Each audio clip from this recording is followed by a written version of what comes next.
For the fourth year straight, my parents pretended my birthday didn't exist, then posted photos of my sister's new motorcycle. I cut contact that night, and what happened next shocked everyone. My name is Sarah, I'm 25, and this is about how my family's years of neglect led to the most dramatic revenge I never planned. Growing up, I was what you'd call the invisible child. My younger sister Emma was the golden child, captain of the soccer team, straight-A student, homecoming queen, the works. Meanwhile, I was the bookworm who preferred reading to parties, got decent grades but nothing spectacular, and generally flew under the radar. Don't get me wrong, I wasn't jealous of Emma's success. What hurt was how my parents, Linda and Mark, seemed to forget I existed the moment she achieved anything. The birthday thing started when I turned 21. Emma had just gotten accepted to her dream college on a full soccer scholarship. My birthday fell 2 days after her acceptance letter arrived. I came home from my part-time job at the campus bookstore expecting maybe a small celebration, nothing fancy, just acknowledgement that it was my day. Instead, I walked into a house full of Emma's friends celebrating her achievement. There was a banner, a cake that read "Congratulations, Emma," and my parents were beaming as they took photos. I stood in the doorway holding my backpack, watching my family celebrate everything except the fact that their other daughter had just turned 21. When I finally spoke up, Mom looked genuinely confused for a moment before her face went red. "Oh honey, I'm so sorry. We got so caught up in Emma's news. We'll celebrate tomorrow, okay?" Tomorrow came and went. So did the day after that. The second year, I decided to be proactive. I reminded them a week ahead, then 3 days, then the morning of. Emma had just gotten her first internship at a prestigious marketing firm. You can guess what happened. I came home to find my parents posting on Facebook about how proud they were of Emma's professional achievement, complete with photos of the three of them at a fancy dinner, on my birthday. When I confronted them, Dad actually had the nerve to say, "Sarah, you're an adult now. Birthdays aren't that important anymore." This while Emma's 20th birthday 3 months earlier had been a weekend-long celebration with a surprise party in a car. Year 3 was when I started keeping detailed records. I screenshot every Facebook post, every Instagram story, every family group chat message. Emma got her first apartment, and my parents spent my 23rd birthday helping her move and posting about what a milestone day it was for their incredible daughter. The plural was notably absent. I started therapy around this time. Dr. Peterson helped me understand that I wasn't crazy for feeling hurt, that my feelings were valid, and that I had every right to expect basic acknowledgement from my family. She also helped me realize that this pattern wasn't going to change unless I changed it. Which brings me to this year, the 4th year straight of birthday invisibility. I had been in graduate school for 2 years and was working on my thesis while maintaining strong academic standing and working part-time at a coffee shop to cover my expenses. Emma, meanwhile, had decided she wanted to be a travel blogger after working in marketing for less than a year and had quit her job. My parents thought this was brave and following her dreams. 2 weeks before my 25th birthday, I did something different. I sent a group text to my parents and Emma, just a reminder that my birthday is on the 15th. I'd really like to celebrate with my family this year. It's been a while. Mom responded, "Of course, sweetie. We'll plan something nice." Emma replied, "Can't wait," party popper emoji. Dad sent a thumbs up emoji. I felt cautiously optimistic. Maybe this year would be different. The morning of my birthday, I woke up to 17 happy birthday messages from friends, my advisor, even my boss at the coffee shop where I worked. Nothing from my family. I checked Instagram and Facebook, nothing there either, though Emma had posted a selfie from her morning yoga class and Mom had shared a recipe for gluten-free muffins. I decided to give them the benefit of the doubt. Maybe they were planning a surprise. I went to my morning classes, then work, then came home around 6 p.m. The house was quiet. I found a note on the kitchen counter in Mom's handwriting, "Gone to dinner. Leftovers in fridge." Mom. That's when I saw Emma's Instagram story. She was at a Kawasaki dealership with my parents, all of them grinning as she posed next to a brand new Ninja 400. The timestamp showed they'd been there for 2 hours, right when they should have been celebrating me. The next story showed Emma signing papers. Then one of her actually riding the motorcycle out of the lot with a caption, "Dreams do come true. Thanks to the most amazing parents ever. #blessed, #new ride, #family first." My parents had commented with heart emojis and "so proud of our girl." I sat on the kitchen floor and laughed. Not because it was funny, but because the alternative was screaming. 4 years. 4 years of being forgotten on the one day that's supposed to be yours. And they'd done it again while buying my sister a $6,000 motorcycle she'd probably mentioned wanting once. I took screenshots of everything. Then I did something I'd never done before, I called them. Mom answered on the third ring, engine noise in the background. "Hi honey. We're just helping Emma with something. Can I call you back?" "It's my birthday," I said. Silence. Then, "Oh my God, Sarah, I completely forgot. We got so excited about Emma's surprise and..." I hung up. Dad called back immediately. I declined. Emma called. Declined. Mom texted, "Sarah, please let us explain. We're heading home now."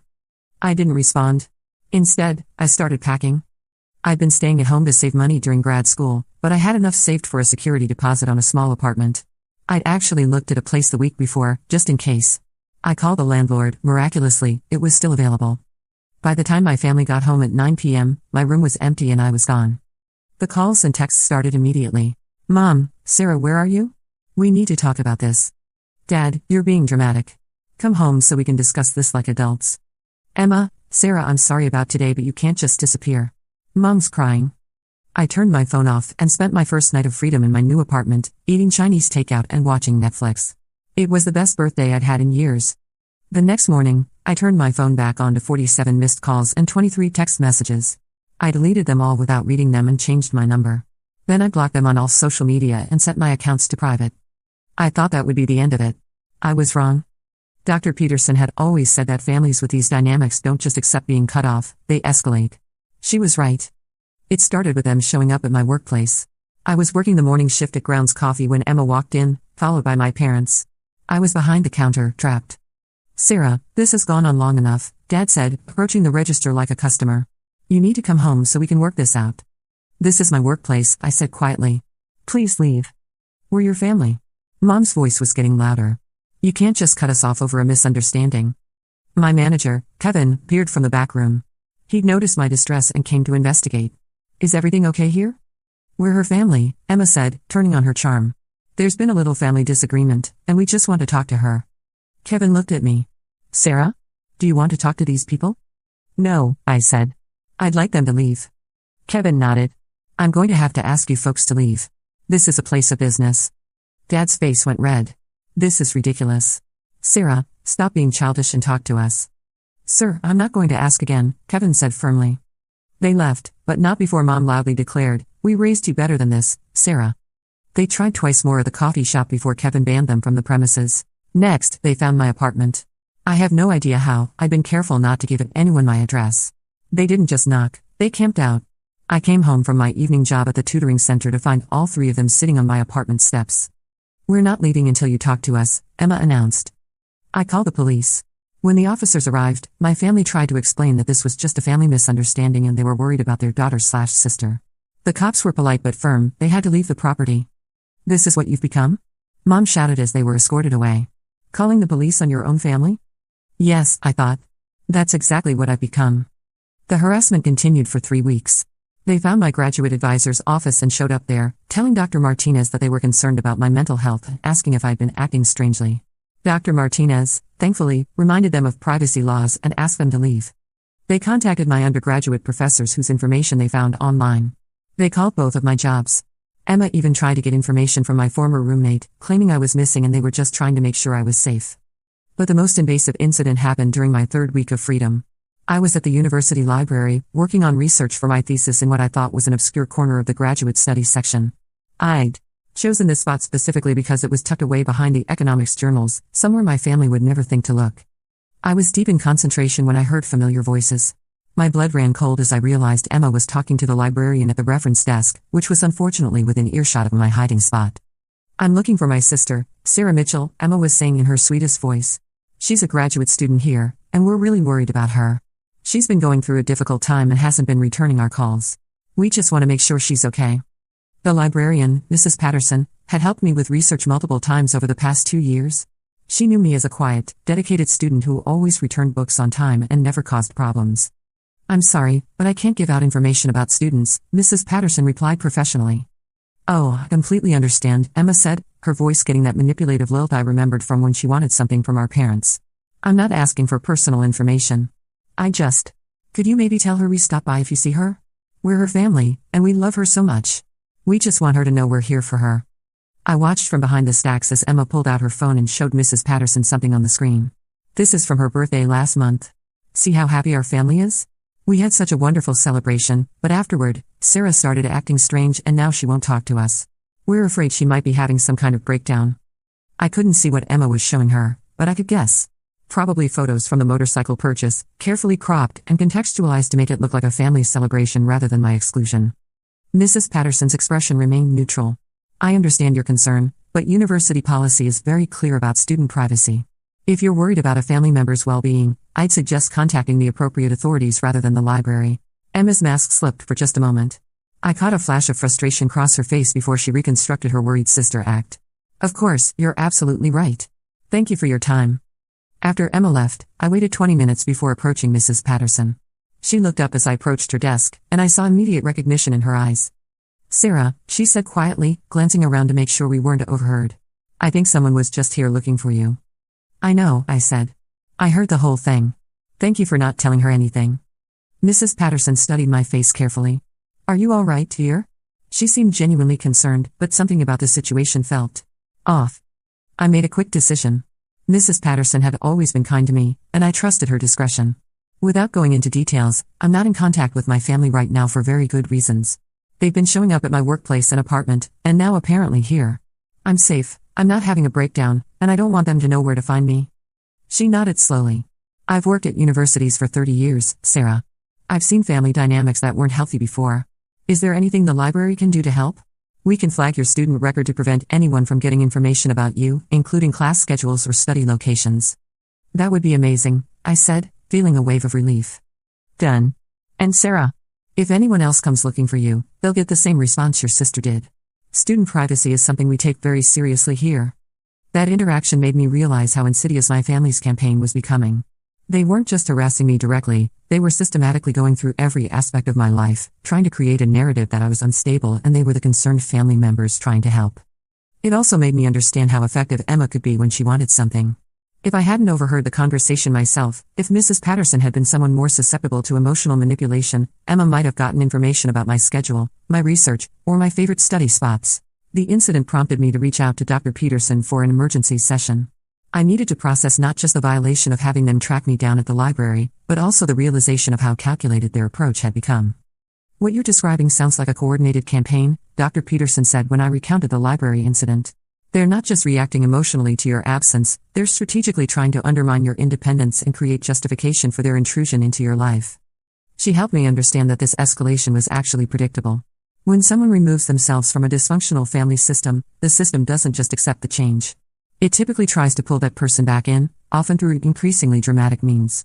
What your family is doing, portraying you as unstable, claiming you need help, positioning themselves as the worried relatives, is a classic manipulation tactic. But what if people believe them? I asked. Emma was so convincing with the librarian. What if professors or employers start thinking I really am having some kind of breakdown? That's exactly why documentation is so important, Dr. Peterson replied. You've been keeping records of these incidents, which is smart. But you might also want to consider being proactive about controlling the narrative. That's when she suggested something I hadn't considered, reaching out to key people in my life to give them a heads up about what was happening. You don't have to go into all the details, she explained. But if your family is going to continue this pattern of contacting people in your life, it might be helpful for those people to have context about what's really going on. Over the next few days, I had some of the most difficult conversations of my life. I reached out to my thesis advisor, Dr. Martinez, and gave her a brief overview of the situation. I wanted you to know that my family might continue trying to contact you, I explained. I've made the decision to cut contact with them for my own well-being, and they've been responding by trying to convince people in my life that I'm having a mental health crisis. I'm not, I'm actually doing better than I have in years, but I wanted you to have context in case they reach out again. Dr. Martinez was incredibly understanding. Sarah, I've been advising graduate students for 15 years, and I've seen family dynamics affect students' work before. For what it's worth, you've been one of my most focused and productive students this semester. Your work quality has actually improved since the beginning of the year. I had similar conversations with my supervisors at both jobs.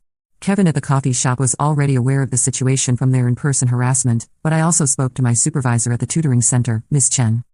I appreciate you telling me, Ms. Chen said. We did get a call a few days ago from someone claiming to be your mother, asking about your work schedule and whether we'd noticed any changes in your behavior. I didn't give out any information, but I was puzzled by the call. The fact that they called the tutoring center too made me realize the scope of their campaign was even broader than I thought. They were systematically contacting every aspect of my life, trying to build a case that I was unstable. But their persistence was about to work against them in a way they never expected. I documented everything and filed for a restraining order. That's when things got really interesting. 2 days before the court hearing for the restraining order, I got a call from an unknown number. Normally I wouldn't answer, but I was expecting a call from my apartment maintenance company. Sarah? This is Rebecca Chen. I'm a reporter with Channel 7 News. I almost hung up. How did you get this number? I got a tip about a story involving you and your family. Someone reached out to us claiming you've been spreading false accusations about them online and trying to damage their reputations. They wanted us to investigate your lies and expose you for trying to manipulate people with a sob story. My blood ran cold. What exactly are you calling about? Well, I started looking into their claims, but when I dug deeper, I found something else entirely. Your family has been contacting your workplace, your school, your professors, even your landlord, claiming you're having a mental health crisis. Some of these people were concerned enough to reach out to local news, thinking there might be a story about mental health resources for graduate students. I was quiet for a long moment. And? Sarah, I've been a reporter for 12 years. This isn't someone having a mental health crisis. This is harassment. And when I started looking at the social media posts your family's been making. She paused. Would you be willing to talk to me? That's how I learned that my parents and Emma hadn't just been harassing me privately. They'd launched a full social media campaign portraying me as an unstable, ungrateful daughter who had abandoned her loving family and was spreading lies about them online. The problem was, I hadn't posted anything about them online. I'd gone completely silent on social media after cutting contact. Rebecca sent me screenshots. Mom had posted a long Facebook status about how heartbroken they were that I had chosen to believe false narratives about them and was refusing to get the help I needed. She'd asked for prayers for their family during this difficult time. Dad had shared an article about mental illness in young adults, commenting about how sometimes the people you love most are the ones who hurt you the deepest when they're struggling. Emma had posted a TikTok about toxic family members who gaslight you and play victim, not directly naming me, but anyone who knew our family would understand. The most damaging was a post Mom had made in a local Facebook group for parents, asking for advice about adult children who cut contact over imagined slights and painting a picture of a troubled daughter who had always been dramatic and was now trying to destroy the family that raised her with love. But here's where they screwed up. Rebecca was thorough. She found my social media accounts, even though they were private. She could see I existed and when I'd last posted, which was months before their campaign started. She'd spoken to Kevin at the coffee shop, who confirmed their harassment. She'd even spoken to Dr. Peterson, who couldn't discuss specifics due to confidentiality but confirmed that I was her patient and was a very grounded, articulate young woman. Most importantly, Rebecca had found the screenshots I'd taken over the years of their birthday posts and family celebrations that excluded me. Sarah, Rebecca said, I think your family tried to get ahead of a story they were afraid you might tell. But they told it first, and they told it wrong. Would you like to tell the real story? I thought about Dr. Peterson's words about taking back my narrative. Yes, I said. I would. The story ran on a Thursday evening. It wasn't the lead story, but it was featured prominently. Local graduate students' 4-year birthday boycott leads to family harassment campaign. Rebecca had done her homework. She'd found the perfect balance of facts and emotional impact.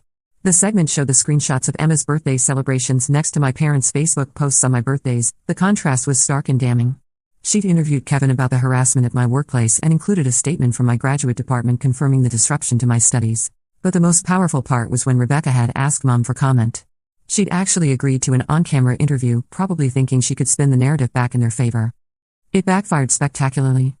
We love Sarah very much, Mom had said, tears in her eyes. We're just worried about her mental health. She's always been sensitive, and she's blown a few forgotten birthdays out of proportion. According to our investigation, Sarah's birthday was overlooked 4 years in a row, including this year when you purchased a motorcycle for your other daughter on Sarah's birthday, Rebecca had responded. How do you respond to the documentation Sarah provided showing consistent patterns of exclusion? Every family goes through rough patches, Mom had replied. Sarah is making this out to be worse than it was. We celebrated her plenty of times. Can you provide any documentation of birthday celebrations for Sarah in the past 4 years? The silence on camera was devastating. The story went viral locally, then regionally, then nationally. #birthday boycott started trending on TikTok. The screenshots Rebecca had shown were shared thousands of times. Someone even created a side-by-side comparison video showing Emma's elaborate celebrations next to my parents' complete social media silence on my birthdays.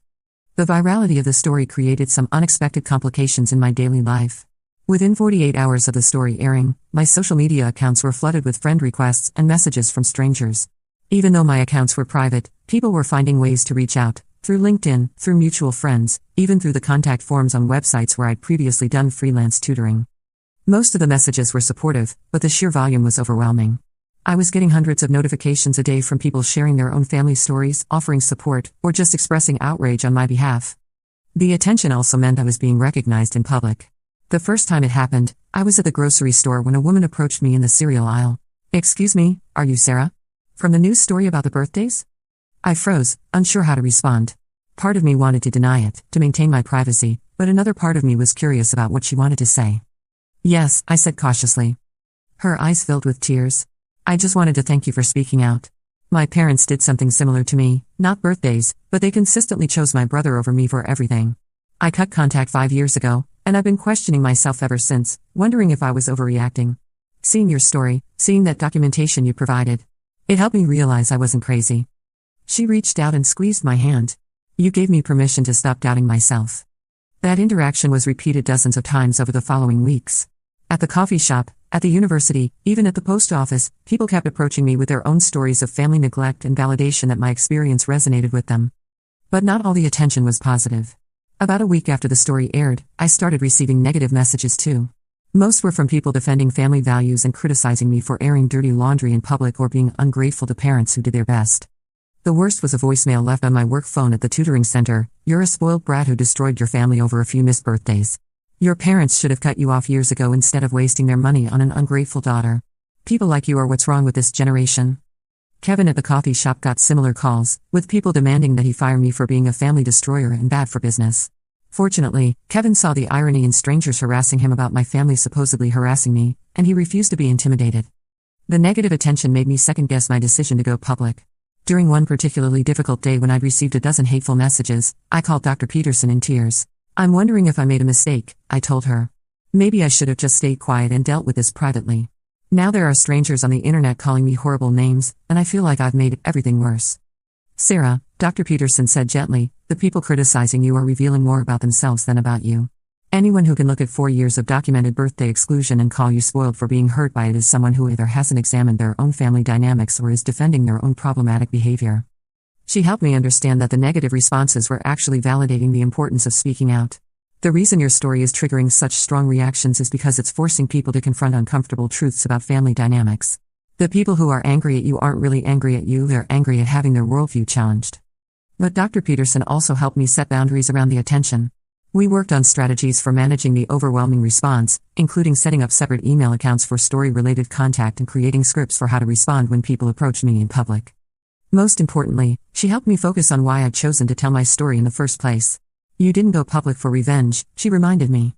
You went public to reclaim your narrative and to stop your family from controlling the story about who you are. The fact that your story is helping other people is a bonus, but it wasn't the primary goal. The online attention also revealed something interesting about Emma's response to the situation. While my parents had largely gone quiet on social media after the story aired, Emma seemed unable to resist engaging with the conversation online. I wasn't following her accounts directly, but friends sent me screenshots of posts she'd made on Instagram and TikTok that seemed designed to generate sympathy without directly addressing the situation. She posted a photo of herself crying with a caption, "Sometimes the people closest to you are the ones who hurt you the most. Sending love to anyone dealing with family struggles right now, broken heart emoji." Another post showed her looking contemplative at sunset with the text, "Learning that you can't control other people's narratives, only your own truth. Growth is painful but necessary," sunrise emoji. The comments on these posts were brutal. People had clearly connected them to my story and weren't buying Emma's victim narrative. Comments ranged from "maybe try acknowledging your sister exists" to "your truth is pretty well documented in those birthday posts" to simply dozens of birthday cake emojis. Emma ended up deleting both posts within 24 hours, but not before screenshots were taken and shared in the Facebook groups that had formed around my story. The most telling response came when someone found Emma's old YouTube channel, where she posted vlogs about family life over the years. People went through the videos systematically, noting every time she mentioned family celebrations, holidays, or achievements, and pointing out that I was never mentioned once in over 50 videos spanning 3 years. One commenter created a timestamp document showing every celebration Emma had documented: birthday dinner for Emma, 1523, Emma's soccer championship, 8:45, Emma's graduation party, 2217, Emma's internship celebration, 11:30. The list went on for pages, and my name appeared exactly 0 times. The systematic nature of my exclusion, when laid out chronologically through Emma's own documentation, was more damning than anything I could have said myself. But the real shock came from the response. My story had struck a nerve with people who'd experienced similar family dynamics. The comments poured in, hundreds, then thousands of people sharing their own stories of being the forgotten child, the scapegoat, the invisible family member. More importantly, people in my community recognized my family. Emma's travel blog, which had been struggling with fewer than 500 followers, was flooded with comments. People calling her out for being a spoiled brat, for allowing her parents to treat me that way, for participating in the harassment campaign. My parents' social media accounts were found and flooded with negative comments. Mom had to make her Facebook private after people started commenting on every post with birthday cake emojis and questions about where I was in family photos. Dad's LinkedIn, He was a regional sales manager for a tech company, got so many negative comments that his company's HR department reached out to him about the social media situation affecting the company's image. But the most dramatic response came from somewhere I never expected, our extended family. I hadn't heard from my mom's sister Janet in years. She'd moved to Oregon when I was in high school, and we'd lost touch. But she saw the news story. She called me the day after it aired. "Sarah? This is your Aunt Janet? I saw the news, and I need you to know something."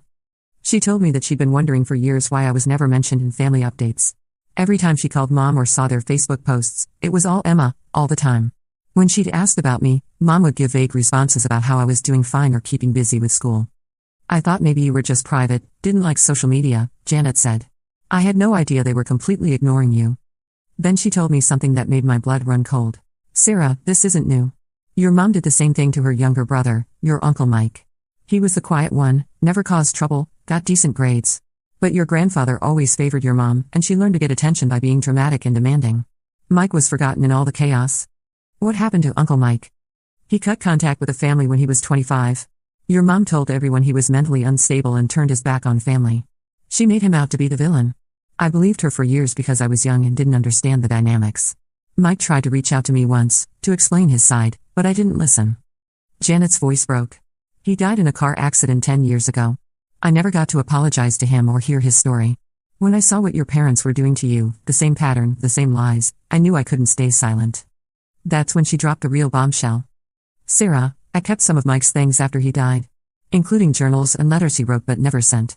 He documented everything your mom did to him, just like you documented what your parents did to you.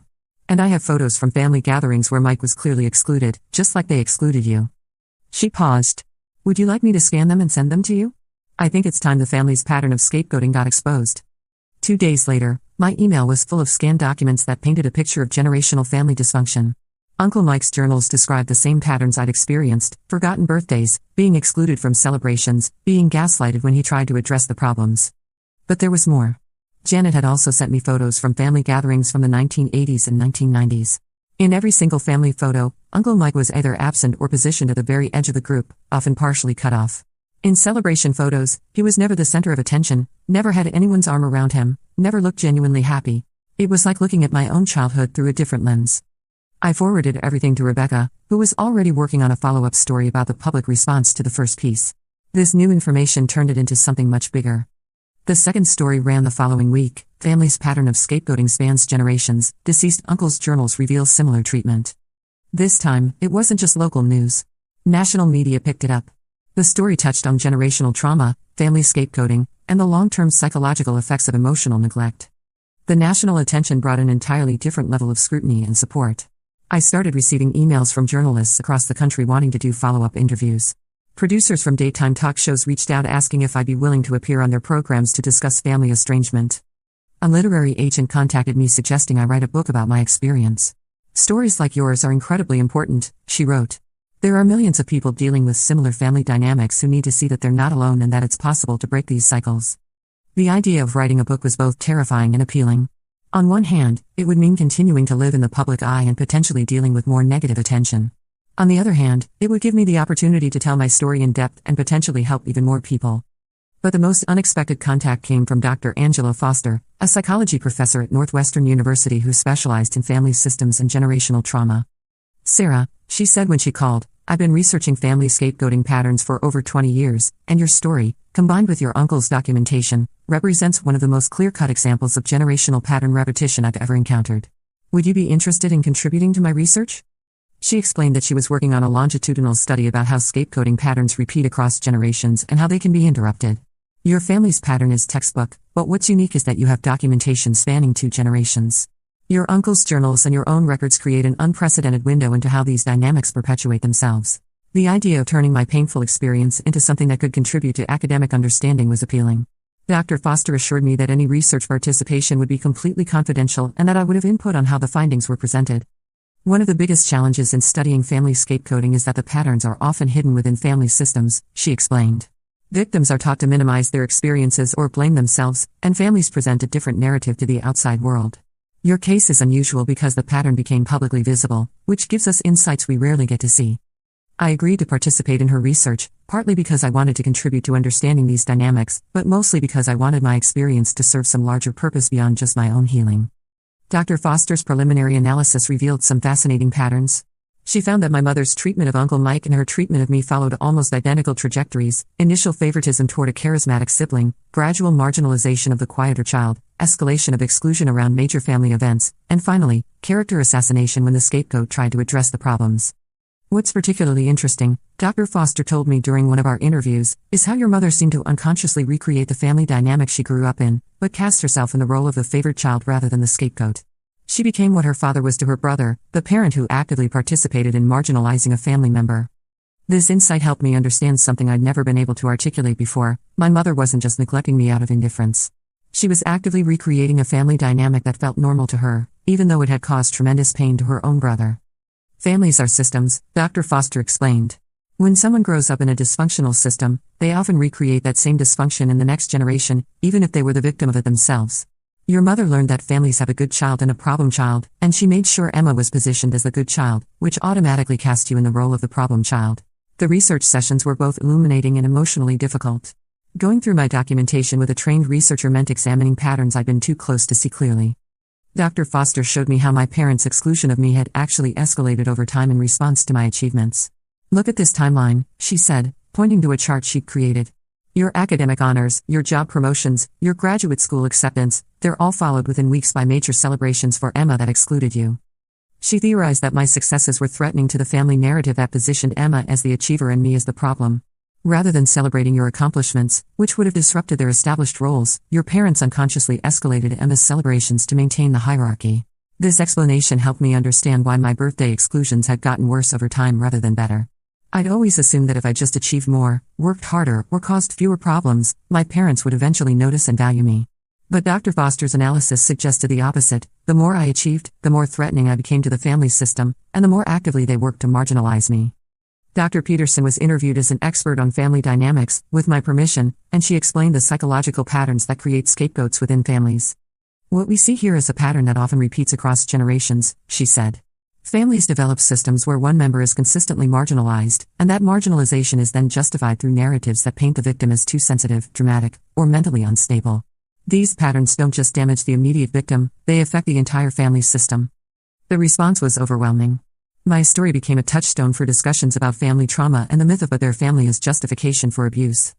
But more practically, the attention had real consequences for my parents. Dad's company, already concerned about the social media attention, placed him on administrative leave while they assessed the situation. Apparently, several major clients had seen the stories and expressed concerns about working with someone who was portrayed as emotionally abusive. Mom lost 2 freelance marketing contracts after clients saw her name associated with the story. Emma's travel blog sponsor dropped her, citing negative publicity and brand image concerns. The harassment stopped completely. But the most satisfying response came from people I'd never expected to hear from. My high school English teacher, Mrs. Rodriguez, reached out through LinkedIn. She'd seen the story and remembered me as a bright, quiet student who seemed to carry a heavy burden. She told me she'd always wondered why my parents never came to award ceremonies when I won academic honors, while they were front row for every one of Emma's soccer games. 3 of my college friends messaged me to say they'd always thought my family dynamics seemed off but hadn't wanted to say anything. They shared specific memories of times when my family had excluded me from conversations or celebrations, moments I'd forgotten or convinced myself were normal. Even people from my current graduate program reached out. Classmates told me they'd noticed I never talked about my family and had wondered if something was wrong. The validation was overwhelming and healing in ways I hadn't expected. But perhaps the most meaningful response came from other forgotten children. I received hundreds of emails and messages from people sharing their own stories. People who'd experienced similar birthday boycotts, exclusion from family celebrations, or being painted as the problem child when they tried to address legitimate grievances. Many of them said my story gave them permission to acknowledge their own experiences and set their own boundaries. I started a private Facebook group called Forgotten Family Members that now has over 3,000 members. It's become a support network for people dealing with family scapegoating, and several mental health professionals have joined as resources. As for my family, they tried one last manipulation tactic. 3 weeks after the second story aired, I received a certified letter from a law office. My parents were threatening to sue me for defamation and intentional infliction of emotional distress, claiming I had destroyed their reputations with false accusations. I forwarded a letter to the lawyer Rebecca had connected me with, one who specialized in media law and had offered to help me pro bono after seeing my story. She laughed when she read it. "Sarah, They documented their own behavior, she said. Everything you shared was either your own experiences or documentation they themselves posted on social media. Truth is an absolute defense against defamation. Plus, the harassment campaign they launched against you is actually grounds for you to sue them. She sent a response letter pointing out that not only did they have no case, but that their harassment campaign was well documented and could result in criminal charges if it continued. I never heard from their lawyer again. It's been 6 months since I cut contact, and my life has completely transformed. I finished my thesis and graduated with honors. The stress of dealing with family dysfunction had been affecting my academic performance more than I'd realized. Without that constant emotional drain, my focus and productivity increased dramatically. I got a full-time position as a research coordinator at the university, with excellent benefits and the opportunity to continue toward my PhD if I choose. I'm dating someone now, a fellow graduate student named Alex who I met in the support group. He's working through his own family trauma, and we understand each other in ways I never thought possible. Most importantly, I've learned what healthy relationships look like. The support group has become like a chosen family. We celebrate each other's birthdays, achievements, and milestones. I've learned what it feels like to have people show up for you consistently. My 25th birthday was last month. The support group threw me a surprise party. Alex made me a cake from scratch. My landlord, who'd become a friend after the media attention, brought me flowers. Even Kevin from the coffee shop stopped by with a card. For the first time in years, I felt genuinely celebrated. As for my parents and Emma, they've slowly faded from the public eye. Dad eventually returned to work but took a demotion. Mom's social media presence is minimal now. She learned the hard way that playing victim publicly can backfire spectacularly. Emma moved to another state, claiming she wanted a fresh start for her travel blog. According to mutual friends, she struggled to rebuild her online presence and has had to get a regular job. I don't wish them ill, but I don't miss them either. Dr. Peterson helped me understand that loving someone doesn't mean accepting abuse from them, and that sometimes the healthiest thing you can do for everyone involved is to walk away. The restraining order is still in effect, though they haven't tried to contact me since the legal letter. I suspect they finally understood that the situation they'd created was irreversible. Sometimes people ask if I regret going public with my story. The answer is absolutely not. Going public wasn't revenge, it was reclaiming my narrative. For years, they'd controlled the story about our family, about who I was, about why our relationships were broken. They painted me as dramatic, unstable, ungrateful. When they tried to preemptively control the narrative by launching their social media campaign, they gave me the opening to tell the truth. The consequences they faced weren't punishment I orchestrated, they were the natural results of their own actions being exposed to public scrutiny. The birthday boycotts, the harassment campaign, the attempts to damage my reputation at school and work, all of that was their choice. I simply stopped protecting them from the consequences of those choices. The most unexpected gift from this whole experience has been learning that I'm not alone. The forgotten children are everywhere, we just don't talk about it because we've been conditioned to protect the family narrative and blame ourselves for the dysfunction. But when we do talk about it, when we stop carrying the family secrets and start speaking our truth, we discover that the problem was never us. I'm still in therapy, still working through the layers of trauma that come from a childhood of systematic exclusion. But I'm doing it surrounded by people who value me, celebrate me, and show up for me consistently. My next birthday will be my second annual chosen family birthday party. I'm already planning it, because I've learned that celebrating yourself isn't selfish, it's necessary. And I've learned that sometimes the best revenge isn't revenge at all. Sometimes it's just living well, being loved, and refusing to carry other people's dysfunction anymore. For anyone reading this who sees themselves in my story, you deserve better. You deserve to be celebrated. You deserve relationships where you don't have to constantly prove your worth. And if your family can't provide that, you have the right to find people who will. The forgotten children deserve to be remembered, and we don't need anyone's permission to finally put ourselves first. Update: it's been a year now, and I wanted to add this. Emma reached out to me last month through a mutual friend. She wanted to apologize and explain. I declined. Some bridges, once burned, are meant to stay that way. But I did send her a message through the friend. I hope you've learned to value the people in your life while you have them, instead of taking them for granted until they're gone. I hear she cried when she received it.